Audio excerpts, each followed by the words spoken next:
Hello बच्चों, कैसे हैं आप लोग। चलिए आज हम पढ़ लेते हैं बेंजीन का सल्फोनीकरण, जिसको आप इंग्लिश में बोलते हो सल्फोनेशन ऑफ बेंजीन। एक मोस्ट इंपॉर्टेंट टॉपिक है, तो छोड़ना बिल्कुल नहीं है। जिस तरह से सूरज पूरब से निकलता है उसी तरह से हर साल ये टॉपिक एग्जाम पेपर में रखा हुआ मिलता है। चलिए फिर मैं स्टार्ट कर देता हूँ सल्फोनेशन ऑफ बेंजीन, और साथ में पढ़ लेंगे इसकी मैकेनिज्म जो कि मोस्टली इंपॉर्टेंट होती है। चलिए सर डाल दो हेडिंग सल्फोनेशन ऑफ बेंजीन। अरे यार छोड़ेंगे कुछ नहीं, जो पेपर में आता है वही करवाएंगे। सल्फोनेशन, ठीक है, सल्फोनेशन ऑफ बेंजीन, ठीक है सर, सल्फोनेशन ऑफ बेंजीन। अरे यार सर टॉपिक तो बड़ा इंपॉर्टेंट लग रहा है, पर सर सुना सुना सा लग रहा है। सुना है जहाँ है भाई, तो बेंजीन के बारे में आपने भर भर के पढ़ रखा है। बेंजीन में कार्बन कितने परसेंट होती है, फास्टली रिप्लाई करो, जल्दी से बोलो। 92% होती है। हाइड्रोजन कितने परसेंट होता है, 8% होता है। सब तो पता है आपको, तो मैं क्या बताऊं फिर। मैं पढ़ाऊंगा आपको सल्फोनेशन यानी कि बेंजीन का सल्फोनीकरण। अच्छा करते क्या हो, सबसे पहले भैया बेंजीन की स्ट्रक्चर बना लो ये लो। इसमें 3 क्या होते हैं, डबल बॉन्ड होते हैं, 3 क्या होते हैं, सिंगल बॉन्ड होते हैं, ठीक है सर। अब इसकी रिएक्शन आपको करवा देनी है। ये जो हमारा सल्फ्यूरिक अम्ल है ना, इसको उठा लो बेटे, उठा मत लेना, हाथ जल जाएगा। ये उठा लिया मैंने सल्फ्यूरिक एसिड, ठीक है। चलिए करना क्या है, थोड़ा सा हीट कर देना है। अब सल्फ्यूरिक एसिड भी मैंने कौन सा लिया, कंसंट्रेट लिया, कि जब बेंजीन को कंसंट्रेट सल्फ्यूरिक अम्ल के साथ गर्म किया जाता है, गर्म की जगह आप 80 डिग्री सेल्सियस टेम्परेचर लिख लो, ठीक है। जब बेंजीन को कंसंट्रेट सल्फ्यूरिक एसिड के साथ गर्म किया जाता है तो बेंजीन सल्फोनिक अम्ल बनता है। क्या बनता है भैया, बेंजीन सल्फोनिक अम्ल बनता है, और इसी अभिक्रिया को हम क्या बोलते हैं, सल्फोनेशन कहते हैं। एक बार रिप्लाई करो, जोर से बोलो, मेरे साथ बोलो। जब बेंजीन को कंसंट्रेट H2SO4 के साथ गर्म किया जाता है, कि जब बेंजीन को कंसंट्रेट H2SO4 के साथ गर्म किया जाता है तो बेंजीन सल्फोनिक अम्ल बनता है। इस अभिक्रिया को हम क्या बोलते हैं, बेंजीन का सल्फोनीकरण कहते हैं। चलिए पहला जगह बना दो सर बना दो। अरे गर्म कर रहे हो तो अधिकांश चीज़ों में गर्म करने पर जहाँ भी आपको हाइड्रोजन ऑक्सीजन दिखाई दे तो वहाँ से सर क्या बाहर होने वाला है, समझो जल बाहर होने वाला है। जल बाहर कर हमरा चूरन, यानी कि जल बाहर होने वाला है। चलिए तो बेटा अभी होगा क्या, तो ये यहाँ से H और यहाँ से O, H2O बाहर बन क्या गया, SO3H। यही तो है सल्फोनिक ग्रुप। अरे यार सल्फोनिक ग्रुप होता है SO3H, सिंगल बॉन्ड SO3H। ये कौन सा ग्रुप है, सल्फोनिक ग्रुप है। कार्बोक्सिलिक एसिड और एस्टर के बाद तीसरे नंबर पे आने वाला सबसे पावरफुल ग्रुप कौन सा होता है, SO3H होता है, सल्फोनिक ग्रुप होता है ये, ठीक है। चलो इसे हटा देते हैं, इसको हटा देते हैं। तो मैं लिख दे रहा हूँ थोड़ी सी थ्योरी नन्हे मुन्ने बच्चों वाली, ठीक है। क्या थ्योरी है, जब बेंजीन को, सर ठीक है, जब बेंजीन को, ओके कि जब बेंजीन को, नाम तो बड़ा शानदार है बेटा इसका, जब बेंजीन को किसके साथ में, जब बेंजीन को कंसंट्रेट H2SO4 के साथ क्या किया जाता है इसका, अरे क्या किया जाता है सर, गरम किया जाता है, गरम किया जाता है, ठीक है, गरम किया जाता है, ठीक है, गरम किया जाता है तो क्या बनता है, जल्दी बताओ।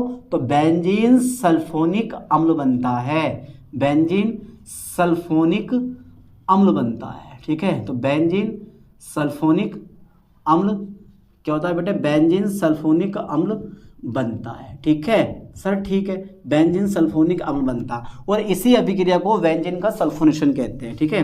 इस अभिक्रिया को हम क्या बोलते हैं, इस अभिक्रिया को, कितना शानदार नाम है, इस अभिक्रिया को, ठीक है, इस अभिक्रिया को सल्फोनेशन कहते हैं, डायरेक्टली सल्फोनीकरण कहते हैं। यार यहाँ लिख देगा, इस अभिक्रिया को सल्फोनेशन कहते हैं, सल्फोनेशन कहते हैं, ठीक है। जरूरी नहीं कि सल्फोनेशन केवल बेंजीन का हो, सल्फोनेशन क्लोरोबेंजीन का भी होता है, ब्रोमोबेंजीन का भी होता है, फिनोल का भी होता है, हर चीज़ का होता है।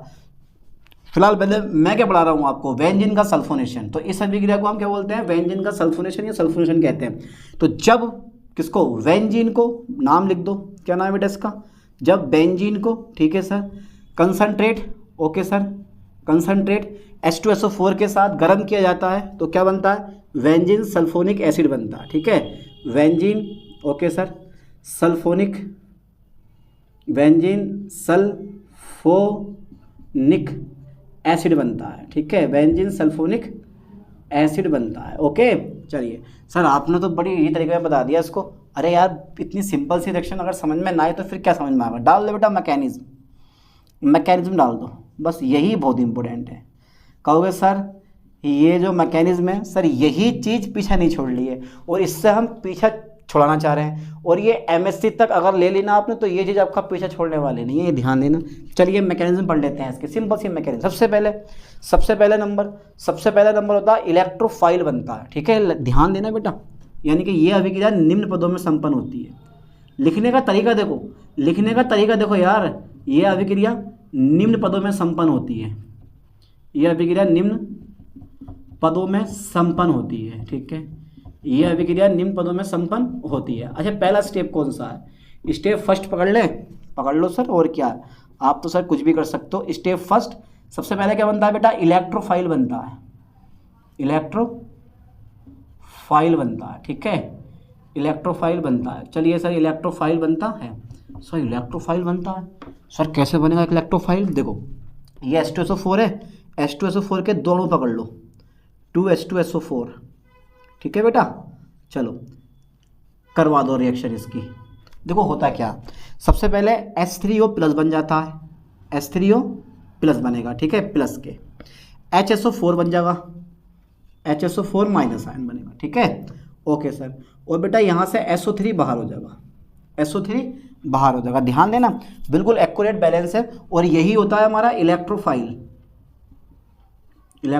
यानी कि इलेक्ट्रोफिलिक रिजेंट। अब ये इलेक्ट्रोफिलिक रिजेंट क्या होता है? जिनके ऊपर पॉजिटिव चार्ज होते हैं। अब आप सोच रहे होगे सर ऐसे अभिकर्मक जिनके ऊपर पॉजिटिव चार्ज होता है वो सबके सब इलेक्ट्रोफाइल होते हैं क्योंकि वो इलेक्ट्रॉन शेष में रखते हैं, लेकिन इस पर तो सर पॉजिटिव चार्ज है ही नहीं, इस पर तो पॉजिटिव चार्ज है नहीं, लेकिन फिर भी एक पावरफुल इलेक्ट्रोफाइल क्यों बना है? ये तो न्यूट्रल है ना, फिर भी एक पावरफुल इलेक्ट्रोफाइल बना। बेटा इसलिए बना क्योंकि ऑक्सीजन जो होता है वो सल्फर से अधिक इलेक्ट्रोनेगेटिव होता है। तो क्या करता है कि जो ऑक्सीजन होता है वो साझा किए गए इलेक्ट्रॉन पेयर को अपनी ओर आकर्षित कर लेता है, जिसके कारण ऑक्सीजन एटम पर negative charge, less negative charge, और सल्फर एटम पर लेस पॉजिटिव चार्ज आ जाता। और यही लेस पॉजिटिव चार्ज जो आया ना, इसी की वजह से ये इलेक्ट्रोफाइल की तरह बिहेव करता, वो भी पावरफुल इलेक्ट्रोफाइल की तरह बिहेव करता। चलिए इतना लंबा हम सोच नहीं रहे हैं, फिलहाल H3O plus HSO4 minus ion plus SO3 electrophile.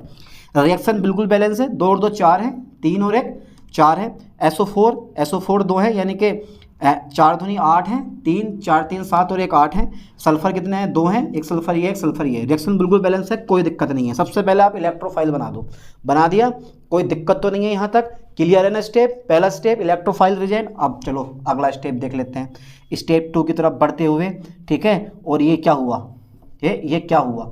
Step 2 में क्या बनता है बेटा? कार्बोनियम आयन बनता है। ये अटैक करेगा, इलेक्ट्रोफाइल अटैक करता है, यानी कि इलेक्ट्रोफाइल का अटैक ऑफ इलेक्ट्रोफाइल ऐसे लिख सकते हो, इलेक्ट्रोफाइल अटैक करता है और कार्बोनियम आयन बनता है। चलिए ये लिख दे रहा हूँ मैं, इलेक्ट्रोफाइल अटैक करता है, इलेक्ट्रोफाइल क्या करता है? अटैक करता है, इलेक्ट्रोफाइल अटैक करता है, अटैक मतलब आक्रमण कर देता है, एकदम अटैक करता है, इलेक्ट्रोफाइल अटैक करता है। अब इसके पास तलवारें नहीं होती, कभी सोच रहे हो कि तलवार से जाकर अटैक करता है, उसकी चीज़ से अटैक करता है, अरे भैया ये प्लस से अटैक करता है, इलेक्ट्रोफाइल अटैक करता है, ठीक है। चलिए इलेक्ट्रोफाइल क्या करता है बेटे? अटैक करता है, तथा क्या बनता है? तथा कार्बोनियम आयन बनता है, कार्बोनियम आयन बनता है, आयन बनता है, ठीक है, ओके सर, ओके।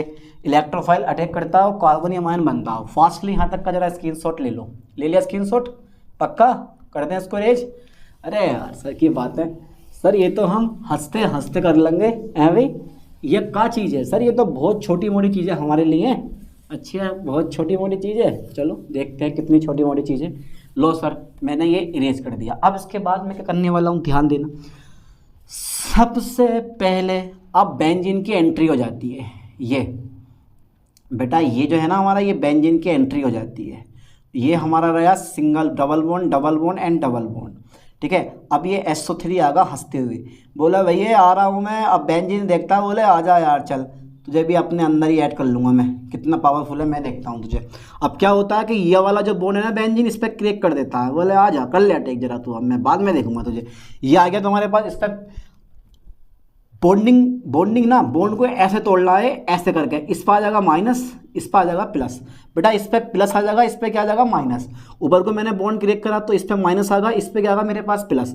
यार सर बात तो सही है, इस पर प्लस आ जाएगा, हाँ प्लस आ जाएगा मेरे भैया, सही है सर प्लस आ जाएगा। तो लो मैंने प्लस ही बना दूंगा इस पर मैं।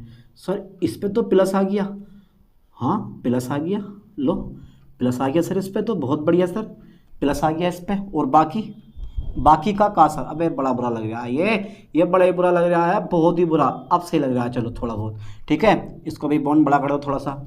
ये का बन गो, ये बेटा कार्बोनियम आयन बन गो। अब जो SO3 है ना देखो, इस पे माइनस इस पे प्लस। अब क्योंकि यहाँ पर जो है ना H भी छिपा पड़ा है, मंद मुस्कुरा रहा होगा अंदर ही अंदर कि भैया मैं भी बैठा हूँ, तो ये मुझे भी बाहर कर दो। लो इसे भी हमने बाहर कर दिया, H को भी, ये अंदर से हमने इसको भी H को बाहर कर दिया, और SO3 ऐड हो गया ऐसे करके। लेकिन SO3 पे जो ये माइनस है ना, वो चला जाएगा SO3 पे, जो आप देख रहे हो ना, यही वाला स्टेप खतरनाक होता है। बस ये जो माइनस होगा, इस पर जो माइनस आगा वो चला जाएगा हमारा SO3 पे, ठीक है, चला गया। अब यहाँ पर एरोमेटिसिटी गायब हो गई, एरोमेटिसिटी गायब, कार्बोनियम आयन बन गया, ये मध्यवर्ती कार्बोनियम आयन होता है, ठीक है। यहाँ पे एरोमेटिसिटी वापस चली गई। अब यार एरोमेटिसिटी वापस चली गई तो बेंजीन फिर से, बेंजीन यहाँ पे परेशान हो जाता है, बोला यार कैसे न कैसे करके मेरी एरोमेटिसिटी वापस आ जा। तो उस कंडीशन में यह हाइड्रोजन को रिमूव कर देता, बोला यार तू चला जा मैं बच जाऊंगा। तो ये क्या करता है, ये तुरंत ये बॉन्ड क्रिएट कर देता है अपना इस पे। चलो अगले वाले स्टेप में देखेंगे इस चीज़ को। स्टेप थर्ड आ जाता है मेरे पास, स्टेप थर्ड। तो बेटा यह क्या बना मेरे पास, कार्बोनियम आयन बन गया, कार्बोनियम आयन बन गया, ठीक है। चलिए अब स्टेप थर्ड आ गया हमारा, स्टेप 2 पूरा हो गया, स्टेप थर्ड में देख लेते हैं, स्टेप थर्ड में देख लेते हैं। अब स्टेप थर्ड में क्या होता है, जो ये H+ होता है ना, H+ यानी कि प्रोटॉन जो होता है वो बाहर हो जाता है। H+ मतलब प्रोटॉन बाहर हो जाता है, ठीक है, प्रोटॉन बाहर हो जाता है। चलिए सर प्रोटॉन बाहर हो जाता है, यहाँ तक का जल्दी फास्टली स्क्रीनशॉट ले लो। कर दें इसको रेज, ये तो तुमने ले रखा है स्क्रीनशॉट। अरे यार मेरे कहने से पहले ले लो, मुझे पता है बेटा, मुझे पता है। ये हाथों हाथ लिखते रहो, हाथे हाथ आते रहो। चलिए H+ बाहर हो जाता, उठाओ जरा इसको पकड़ो फास्टली जल्दी से। ए लो सर, आपने कहा पकड़ लो, हमने पकड़ लिया। ऐसे करके ये फिर ये, ठीक है। इसको ऐसे रहने दो, ये हमारा H आ जाएगा, आ गया सर, और SO3 हमारा माइनस ऐसे रह गया, ठीक है। अब क्या होगा, ये वाला बॉन्ड नहीं है हमारा, ये प्लस है हमारा, ठीक है, ये प्लस है। बहुत ज़्यादा मिस्टेक हो रही है आज की,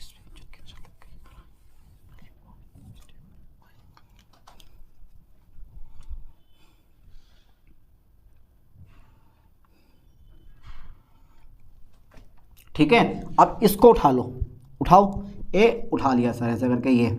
अब जैसे ही मैंने इसको उठा के और आगे का स्टेप मैंने बढ़ाया स्टेप थर्ड में, तो मैं देखता हूँ यहाँ बॉन्ड बनेगा मेरा, यहाँ बॉन्ड बनेगा, बट इस पे तो मेरे पास प्लस है ही, क्योंकि ये तो मेरा कार्बोनियम आयन है ही। ये H हमने बाहर निकाला था, फिर भैया हमारा ये SO3 जो है ये माइनस वाला हमारा ये हैगा। अब क्या होगा, प्लस बना दो, पर इतना बड़ा नहीं बनाना। जब स्टेप फर्स्ट में हमने SO4 बनाया है ना, ये भाई साहब जो है ना, ये वाले भाई साहब, ये जो भाई साहब होंगे हमारे, ये बॉन्ड क्रेक होगा हमारा, इस पे क्या आएगा, माइनस आ जाएगा। अब जैसे इस पे माइनस आएगा, इस पे प्लस आएगा, तो इस पे माइनस आएगा, इस पे प्लस है, तो क्या बन जाएगा, एक सिंगल बॉन्ड बन जाएगा। और H+ जो है ना, वो इस HSO4 माइनस आयन के साथ बाहर हो जाएगा H2SO4 के रूप में। H2SO4 भी हमारा क्या हो गया, बन गया। और यहाँ पर कंपाउंड क्या बना हमारा, वो हम देख लेते हैं। ये बॉन्ड आ गया, यानी कि एरोमेटिसिटी फिर से हमारी क्या हो गई, वापस आ गई, SO3 माइनस आयन। लेकिन अभी हमारा मेन कंपाउंड बना नहीं है, समझ गए। स्टेप थर्ड की बात है, स्टेप थर्ड में ही हमारा मेन कंपाउंड बनेगा, पर अभी एक स्टेप हमें और लिखना है, या फिर एक स्टेप और बढ़ा दूंगा मैं, स्टेप 4 कर दूंगा, कोई दिक्कत नहीं है, ठीक है। चलिए स्टेप मैंने 4 कर दिया, लो सर स्टेप मैंने 4 कर दिया। तो स्टेप 4 में क्या होता है बेटा, स्टेप 4 में जल का मॉलिक्यूल बाहर होता है, जल का एक अणु बाहर हो जाता है, एक अणु बाहर हो जाता है, ऐसा करके एक अणु बाहर हो जाता है, बाहर हो जाता है, ठीक है। ये 4 स्टेप में मैंने कंप्लीट कर दी, कोई दिक्कत नहीं है, आप डायरेक्ट भी बना सकते हो। लो सर कितने इजी तरीके से सर आपने कंप्लीट कर दी। तो जो ये HSO4 माइनस आयन है ये इस H प्लस को लेके H2SO4 बना देगा, है ना। अब क्या होगा हमारा, ये तो मेरे पास सेम है, कोई बदलाव नहीं है।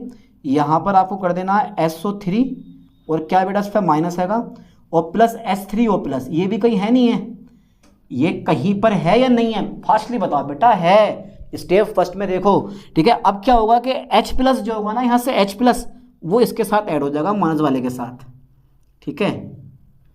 थोड़ा सा बेंजीन बड़ी बना लो, बहुत छोटी सी बननी है, ये ऐसा करके ये, ठीक है। ये फिर ये अब क्या होगा, अब यहाँ से जो जल का एक मोलिक्यूल है वो बाहर हो जाएगा और फिर से हमारा प्रोटॉन क्या होगा, हमारा ऐड हो जाता है, यानी कि इसके साथ में SO3 और फिर मेरे पास क्या बन गया H, क्योंकि इसके पास क्या होगा H2O प्लस H प्लस होगा। तो जो H प्लस होगा वो इस SO3 माइनस वाले के साथ जुड़ जाएगा और यही बना मेरा बेंजीन सल्फोनिक अम्ल, ठीक है। Benzene sulphonic acid, benzene sulphonic acid दिख रहा है आप लोगों को, क्लियर बिल्कुल।